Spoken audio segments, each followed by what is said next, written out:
Ambrosia for Heads, Justin Hunt. This is Last 7, counting down the top stories of the last 7 days.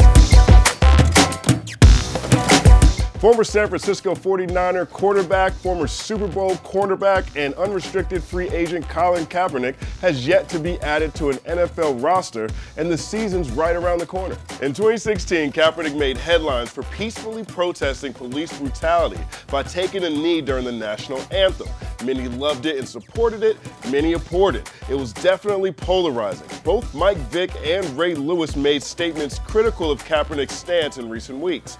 Both took e-beatings in response. Masta Ace supports Cap and is doing something about it. The former high school football player and coach has decided to cancel his NFL Direct TV Sunday ticket package and is asking fans and supporters to do the same. In a statement released to AFH, Ace says, in light of the fact it appears Colin Kaepernick is being consciously kept out of the NFL by the league and its owners for his silent, peaceful protests of police brutality against people of color in America, I urge every football fan who has DirecTV and subscribes to the NFL Sunday ticket to cancel that subscription for the upcoming 2017-18 NFL season.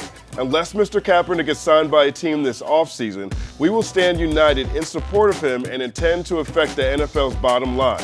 Hashtag cancel for Colin. Ace also notified fans on Twitter stating, in support of Colin Kaepernick, I'm not renewing my NFL Sunday ticket on DirecTV. I urge you to do the same and hit them in the pockets. The first response came from Everything Niners, who said, good luck with that. I'm not missing my boys on Sundays for nobody. This is a super polarizing story, two sides, same coin. Which one are you on?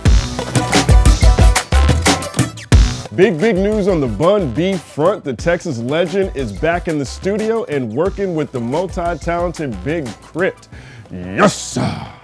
Speaking with Hip Hop DX's Shirley Jew, the 2 Trill MC says he's considering naming the album after his birth name, Bernard, because it will reveal a different side of him and one that took all of his 43 years to develop.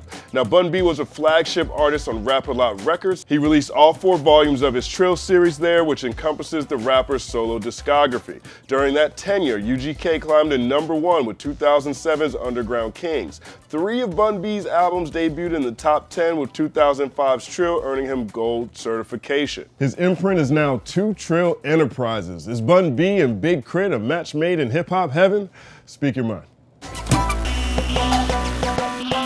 It's starting to feel like the golden age of high school basketball. You've got Zion Williamson taking off from the elbow, windmilling, looking like the next Shawn Kemp. You got Manute Bol's son out there. He's a top high school recruit. You got Dwayne Wade's son. He's also making headlines. You've got AAU games sold out to the point where King James decides he doesn't want to get in, and now you got rap beef. Shaq and LaVar Ball have tossed bars back and forth pretty much all year. They traded Twitter insults after the Big Baller brand announced the ZO2s would retail for $500. LaVar later said that he and his son LaMelo would beat Shaq and his son Sharif in a game of 2-on-2. Both are top high school recruits. In response, Shaq dropped this diss track this week.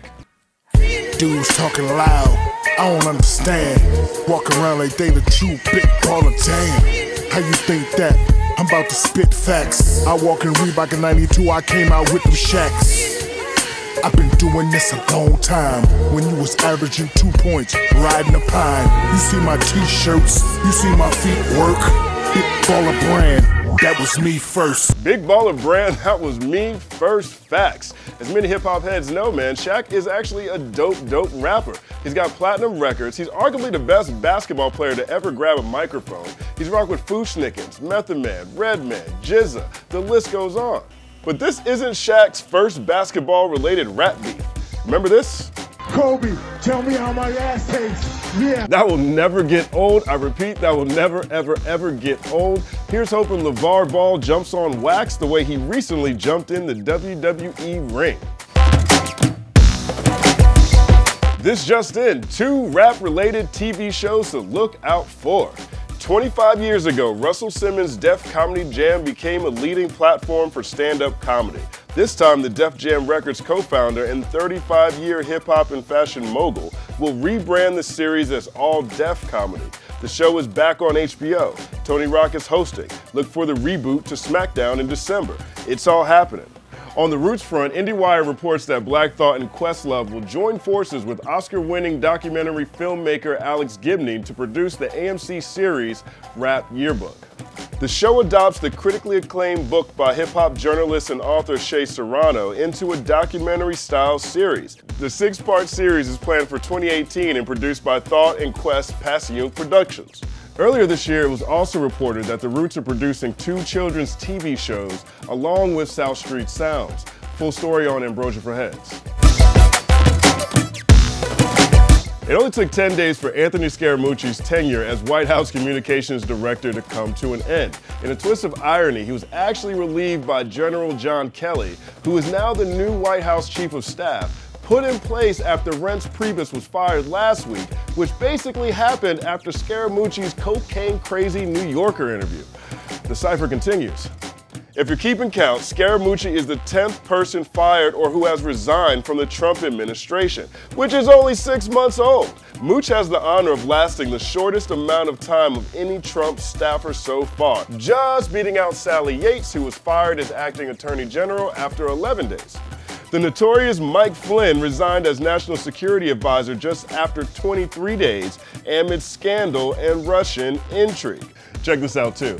White House Press Secretary Sarah Huckabee Sanders, she said the administration is more focused on jobs outside the White House than inside the White House. Whether red team or blue team, the Trump administration keeps switching gears on them. Watch out for potholes. For Ambrosia for Heads, I'm Justin Hunt. This is Last 7.